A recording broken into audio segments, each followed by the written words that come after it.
those officials are starting to throw those flags more frequently than they would have, say, 5 or 10 years ago because of what's going on at the pro level. So it's those precautionary measures are starting to trickle down into the high school ranks. So that's a good thing.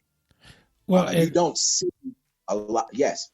And that's good to know because, it appears, at least in some of the instances that I've seen, that you have a lot of athletes as well as their families that are expecting that, okay, you can run real fast. So I'm thinking Olympics, I'm thinking face on the Wheaties box, Dancing with the Stars, all that good stuff. So, the hell with all the other things. This is what you're going to do 24/7, How do we take that out of the equation or reduce that out of the equation? Is that possible? I know that sounds like a dingbat question, but do you think that's possible? It depends on, I think it depends on the sport. I mean, you got your big money sports, basketball, football, but I think about someone like Simone Biles. Now, this young lady, she's rewriting the history book when it comes to gymnastics. Okay, so she's probably going to get a truckload of gold medals this year. Yep. And so, but what's next for her? I mean, there's no professional gymnastics league, She she may get endorsements, and I'm sure she will. But again, I mean, after a while, there's the pot of gold at the end of her rainbow is small compared to that of, say, like a Jalen Hurts who plays quarterback for the University of Oklahoma. Sure. So I guess it depends on the sport. Okay. And again, even in basketball and football, at the end of the day, there's only a handful of athletes that are going to really get the quote unquote big money. Well, and that's a good point, Ryan. And let me ask you this, because you get to talk to a lot of coaches and things in your role as a broadcaster in Texas. And are you aware of any program that sits those athletes down and says, look, let me give you the reality of what it is? That one of the things that we used to say back on the East Coast, when you were looking at basketball, for example, you probably had 10,000 people in the city of Baltimore who were ballers. You generally could play. However, so did Philly, so did Los Angeles, so did Kansas City. So your odds of making the NBA were dwindling, every time you put another city in the mix. Does anyone sit down with these kids and say, look, this is fun and you're running the ball real fast and you're doing all these things, but son or young lady, let me sit you down and tell you the reality of making it to the WNBA or the reality of making it to the NFL that you're aware of? I'm not aware that those conversations are taking place. And unfortunately, if I was a gambling man, I would say that those conversations are not taking place, especially in a place like Texas. We do have athletes that they have there. What's really nice is that there are some athletes that were from El Paso that made it to the pros. Guys like Ray Mickens, who played for Burgess High School. Sure. I'm sorry, he played for Andrus High School here in El Paso. Went on to play for the Jets, played for the Browns. He has a football camp. Brian Young, who played for the Rams and the Saints, he has a football camp. So it's at those football camps where hopefully those conversations are taking place about having a plan B. In other words, if the football team doesn't work out, I love it. What is your fallback position? What do you plan to do for the rest of your life? I love it. So I think that's where those conversations take place. Well, Ryan, that's an excellent point, and that's a great place for us to take a break because we want to talk about Plan B, and we also want to talk about some other sports, basketball, gymnastics, that are also pushing kids to be all they can be, if you will. So when we get back from the break, we're going to talk some additional sports, but also we want to talk about Plan B. So keep it locked. We'll be right back. Straight no chaser talk radio. Other shows water down the issues. We only serve the hard stuff. Today in school, I learned a lot. In chemistry, I learned that no one likes me. In English, I learned that I'm disgusting. And in physics, I learned that I'm a loser. Today in school, I learned that I'm ugly and useless. And in gym, I learned that I'm pathetic and a joke. In history, I learned that I'm trash. Today in school, I learned that I have no friends. In English, I learned that I make people sick. And at lunch, I learned that I sit on my own because I smell. In chemistry, I learned that no one likes me. In biology, I learned that I'm fat and stupid. And in math, I learned that I'm trash. The only thing I didn't learn in school today? The only thing I didn't learn today? The only thing I didn't learn is why no one ever helps. Kids witness bullying every day. They want to help, but they don't know how. Teach them how to stop bullying and be more than a bystander at stopbullying.gov. A message from the Ad Council. The path to happiness is not the easy one, but taking drugs will not make it easier. Many people got lost and end up losing their life to drugs. If you or anyone that you know is within that path, don't be afraid to seek for help.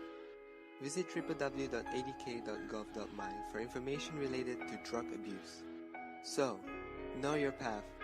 This message is brought to you by the National Anti-Drugs Agency. In our world, in our country, and in our cities, on our streets, in the alleys behind our homes, there are orphans, foster and homeless children who are the victims of child abuse and neglect. Hello, I'm Malcolm McDowell.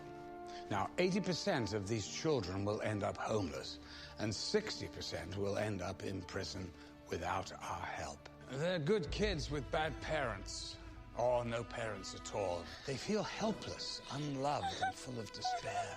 Oftentimes thrust into a world where dangerous influences lurk to prey upon their innocence. Safety Harbor Kids has developed a solution to help these children. Safety Harbor Kids helped me get a job. Safety Harbor Kids let me know someone cares. Safety Harbor Kids helped me go to college. Help change your child's life forever by supporting safetyharborkids.org today.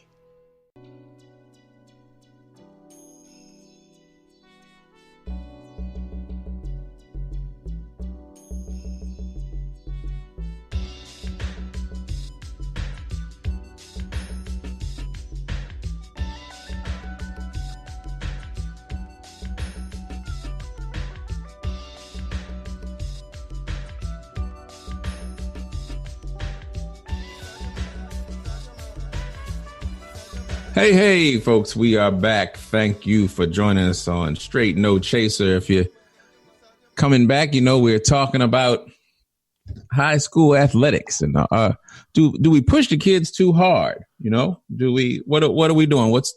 What's happening with that? And we've been talking to Ryan Adams, who's been running it down, giving it to us. He's all the way in El Paso, Texas. Telling us how they do things, not only there, but, throughout the states. And so, the question remains, I've been playing with Facebook Live and talking with people playing with them on Facebook Live, and some talking about, I'm asking the question, do we push the kids too hard? Are we pushing them too hard? Are we trying to live vicariously through our kids? Are we trying to, get our dreams back? And how things are going. So, of course, some folks are saying, you know what? More skills training and less games is always better. That's what Aaron had to say about high school sports. Now, he played high school sports. He was, before they had all kinds of superstar stuff going on, he was just big and strong. So he was just big and strong. Aaron just would come through and just tear stuff up. But when I played in high school, now our team was terrible because we were starting all over again. All of us knew not one of us was going to the pros, not one. But we played against some people who did. We helped them fill their highlight reel. They were pros who, when they dunk the ball and they're like with a pair of knees in their head. We were the ones. Wait a minute, when did they do all that with double dutch? You're so funny. You're so funny. I'll have you know, son. We were doing some things. We started all over again. See, we went back to high school. We started over from the 9th grade, so we didn't have all those other grades above us. We had to kind of build up. So every other year we were great. All right. But you know, what school was that? That was Baltimore City College High School. Yes, I know. Oh no. See, I look at. I knew that would hurt Ryan. Oh no. But we played, but you know, at home there were only a couple of schools where anybody really thought of going anywhere pro, and they would beat the crap out of Dunbar with Wells out every year. But you know, I said, yeah, I used to play with them. Yeah, I played with Muggsy. Yeah, I played with Dave Wingate. Yeah, I did in high school. But wait a minute, then, Bad. Let's back up just very quickly. Okay, let's back up. You played against Wingate and Muggsy and all those guys? Yes. Did you in what? Yeah. In what movie or dream was that? No, man. In high school when we were at City. No, I mean really. I'm telling you, they were all on the same team. No, I mean, Muggsy. Were you playing in the band or what were you doing? Before he went to Dunbar, huh? You playing in the band? What were you doing? Basketball, man. Oh, basketball. Okay. All right, brother. Basketball. But we were playing. We were trying to play. They were wearing us out. But you know, we didn't have any delusions of grandeur. We know we weren't going. I mean, we all were trying to be Dr. J, you know, while we were on the court, but we knew we weren't going. We said, you better study a little more. And it was more recreational, but now it's like big business. You know, folks aren't playing. Yeah. It is huge business now. So, you know, and you know, the conversations you all were alluding to about with all this talk now about whether or not we're going to pay college players and that kind of thing. What's that effect? You know, how does that trickle down on the high school level? So, you know, it's going to have an effect, but how widespread or how deep or what's that change going to be, or what are they going to put in place on the high school level to kind of, you know, so it doesn't get ridiculous on that level too. But I don't know. I don't know what do you think the future holds for that kind of stuff, right? I mean, where are we headed? Are we headed to somewhere dangerous, or is this just we ought to just buckle our seats? Let me give you an idea. Let me give you an idea where we are in 2019. Okay. And about to go into 2020. The highest paid employees in just about every school district are your football head coaches. There is a school district in West Texas where the coaches fly into El Paso on private jets. Wow. Wait a minute.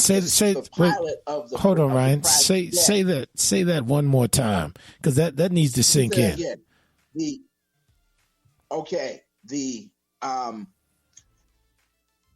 Not the coaches. I misspoke. The broadcasters for this high school football team.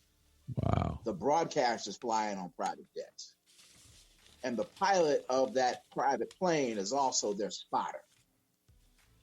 The team rolls into town on these beautiful luxury charter buses. I mean, now keep in mind, this is the only game in town in Odessa or in Midland. That's all they've got is their high school football team. These stadiums, they're like cathedrals. And at the college level, the highest paid state employee in the state of Alabama is Nick Saban. So it comes from the top down. The money is just it's ridiculous, and we won't even talk about the boosters. And it's amazing when I go from high school to high school, I can tell just by what they serve us in the press box. Sometimes we're lucky to get bottled water. Other schools serving in El Paso, they're serving lobster and steak in the press box because these boosters, they pour all kinds of money into the school programs. You know, you got coaches making six figures. And what are the teachers making? So the emphasis on sports, it comes from the top down. And it's big money, both in the college level and